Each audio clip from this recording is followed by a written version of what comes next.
Mic test, mic. Good morning, ladies and gentlemen of the media. Welcome to our live press briefing after a long while of being limited to virtual interactions. Pero dalawa lang ang natatang. Today is the first day of the official resumption of regular office work in the Philippine National Police under the General Community Quarantine or GCQ. As you may have noticed earlier, the regular Monday flag raising ceremony has been adjusted to conform with our operating guidelines under the new normal, while we continue to honor the flag and pledge allegiance at the start of every working week. In the interest of public health and safety, the Philippine National Police will implement a new set of guidelines, policies and procedures to be observed by all PNP offices and units to ensure force protection and efficient delivery of police services under the GCQ. A study group on the new normal chaired by the Chief of the Directorial Staff, Police Lieutenant General Cesar Binag, has identified 6 key factors that define the new normal. A study group of the new normal chaired by the Chief of the Directorial Staff, Police Lieutenant General Cesar Binag, has identified 6 key factors that define the new normal for the PNP. These are adherence, number 1, adherence to minimum health standards. These are DOH-defined non-pharmaceutical interventions that do not involve vaccines and medication which individuals and communities can carry out to mitigate the spread of infections.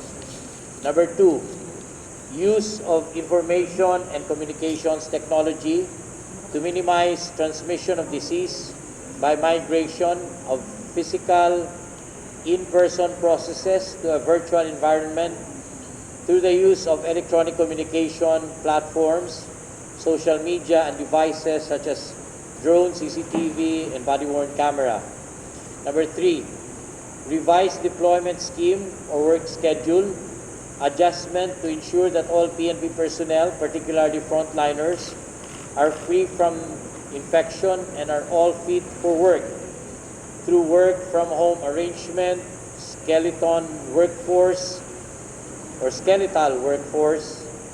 4-day or compressed work week, and staggered working hours.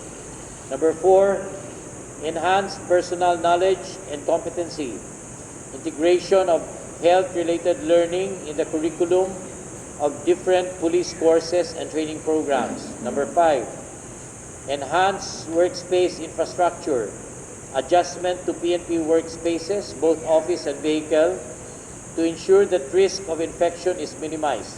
Number 6, new equipment and additional funding for test kits, PPE, collapsible tents, hospital beds, IT equipment, connectivity, and non-lethal police intervention equipment. As I see it, a greater challenge lies in how well we can reconcile these new normal guidelines with existing policies and procedures, particularly with the police operational procedures. I have emphasized in the past that whether it is ECQ, MECQ, or GCQ, the PNP continues to aggressively perform law enforcement functions in support of the national campaign against crime, illegal drugs, corruption, and terrorism. There is no let-up in our campaign against crime, and as proven by recent reports, the PNP's enforcement efficiency and performance is not hampered by the challenges of COVID-19. On PNP health matters, I am glad to announce that as of 6 a.m. of Sunday, there are no more severe cases PNP COVID patients admitted in hospitals. All active 247 cases are either under home quarantine or are in quarantine facilities of the PNP for mild to moderate cases. As of yesterday, we have posted a recovery rate of 51.9%. Of the total 314 confirmed cases among PNP personnel, 163 of whom have since recovered, while no new deaths were reported since April. Among the 163 recovered cases, 109 or 67% are yet to complete the required quarantine period, while 54 cases or 32% have been declared as completely recovered. The past months, while undoubtedly difficult, further strengthens the PNP's resolve to fulfill our mandate as leaders, protectors, and defenders of our people. Together, we will redefine the new normal framework with your health and safety paramount at all times. We ask for your patience and continued cooperation as we seek an end to the threat of this pandemic. By God's grace and mercy, we will heal as one. Maraming salamat po.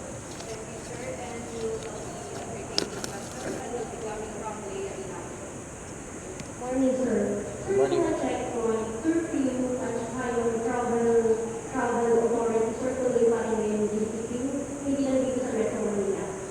Yes, we do not want people to get confused on the travel authority and quarantine pass. Kaya na lumabas ang IATF ng travel authority is para lang ito dito sa mga locally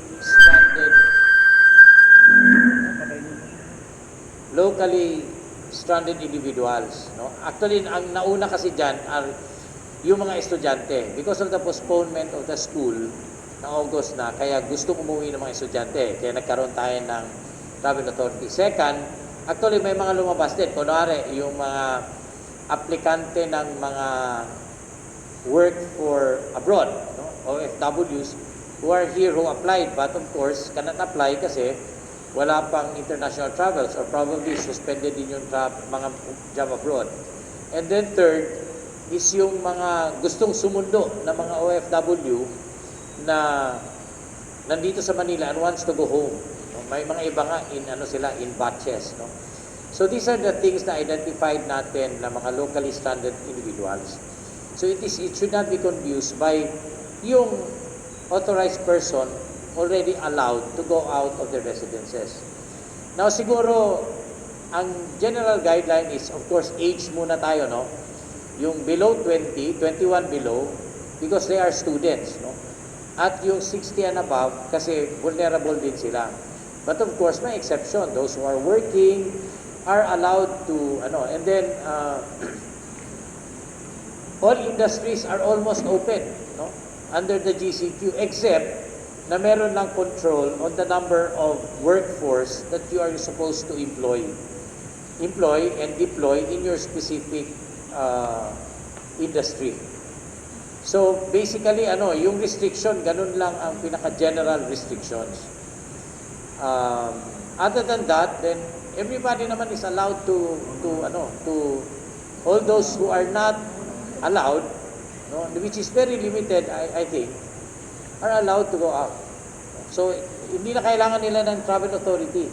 Kasi natatambakan kami, I think for NCR alone, parang they process around 500 each day. Sabi ko nga, actually, kinausap ko si General Sina, sabi ko, why don't you devolve your requirements? Kasi ang titingnan, pag kukuha ka ng travel authority, very specific naman yung mga health certificate, etc. Sabi ko, what's the difference in appreciating dito sa regional headquarters kung ibaba mo yan doon sa Chief of Police? Siguro, they will be carrying out your signature on a delegated capacity. Kasi para mabilis, kasi natatambakan kami ng request for travel authority. Na sabi ko, we empower our chiefs of police, especially in NCR, na sila na yung mag-appreciate kung tama, and then i-email na lang, then halos ministerial na lang on the part of the regional director.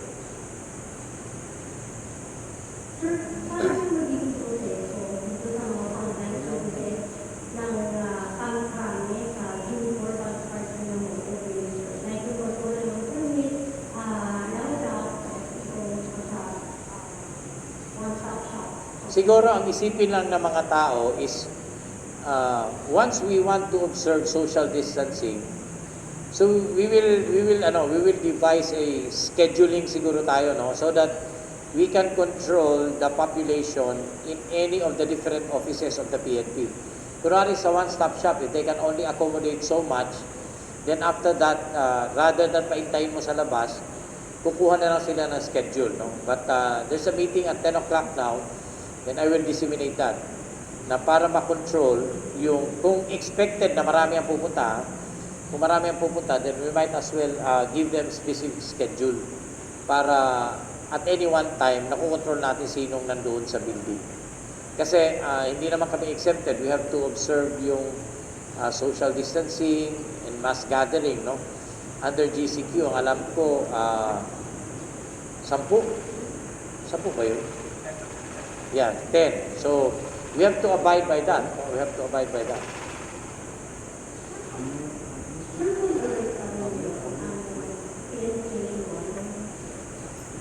Full alert? Yes, hindi pa na downgrade, no? But we will assess. We will assess in a few days whether we're going to downgrade it or not. Kasi kaya lang naman tayo nag-red alert dahil yun nga, because of the situation.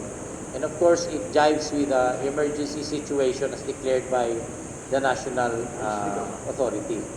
So, sinabayan lang namin dahil it's a state of emergency, required your presence. But of course, we have to understand also na kahit yung deployment namin sa opisina is also graduated. No? Kasi hindi naman prepared yung aming offices na nandito lahat. No? Saan mo yan papatambay sila o saan saan sila titigil. So we still have to consider also, baka nga ang aming full alert ngayon, hindi na lahat nandito. Probably they will just be ready on call at any time.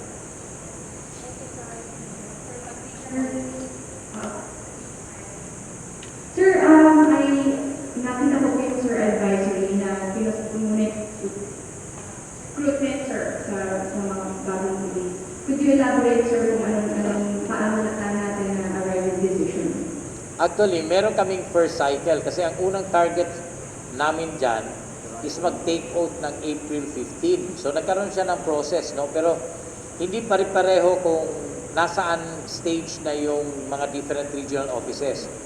Now, timing naman na nag-create tayo ng bagong police recruitment and selection service. So, within the week, pag-uusapan kung how to go about it. Kasi ang halos lahat ng recruit applicants, no? Recruitment applicants all throughout the nation is ano na lang, parang last place na lang yung physical tsaka yung medical. And then, siguro in a week or two, kaya namin tapusin. But again, restricted kami kasi una, how will they travel back to where they applied? No? Kasi marami tayo, kunwari, mga taga-ibang probinsya sa ibang lugar nag-apply, which is actually acceptable naman sa amin. And then second is, saan natin sila i-house? And then, kanina, napag-usapan din namin among ourselves na paano natin ma-observe yung social distancing in the process. So, ang pinaka-idea namin is that you will go to the nearest regional training center at doon kayo process kahit saan ka nag-apply para ma-solve natin yung travel restrictions. And then second is that once na nandun kayo, actually nire-require namin na magdala kayo ng beddings lahat because once you go there, you will not get out hanggang sa take-out na yan. Makakauwi ka lang kung hindi ka pumasa. Pero pag pumasa ka, dire-diretso na yun. So, these are the things na pinag-aaralan namin and I hope within the week we will come up with our procedures kasi nga, it will also entail expenses on our part. And a lot of coordination has to be made. Sir, Pixar, rate illegal drug cases increase sa GCQ, sir? Actually, yung recovery namin, ang naging comparison ko kasi is sa same period last year, no? Malaki ang pinagbago, pero kung titingnan nyo sa amount confiscated or the amount of drugs confiscated, halos walang pinagbago.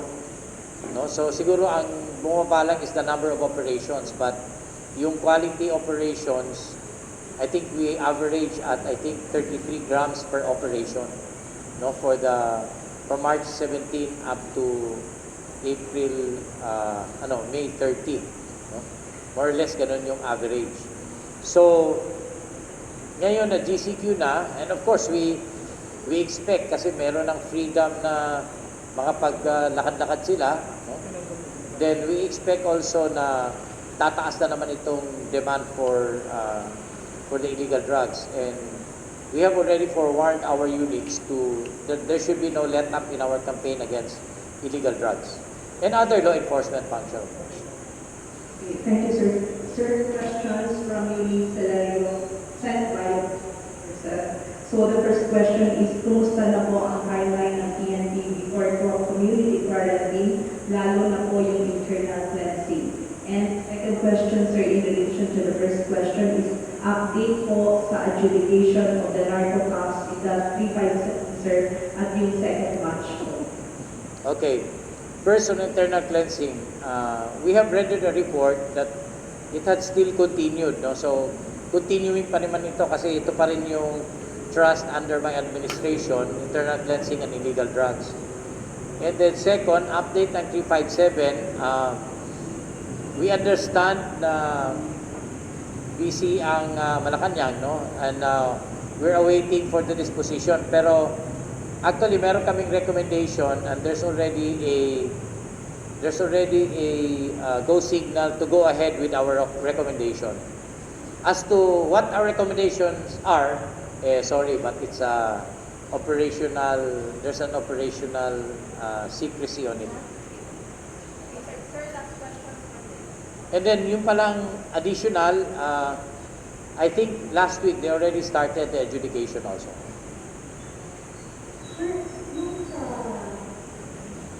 May palugid po ba kayo bibigay doon sa mga nag-expire?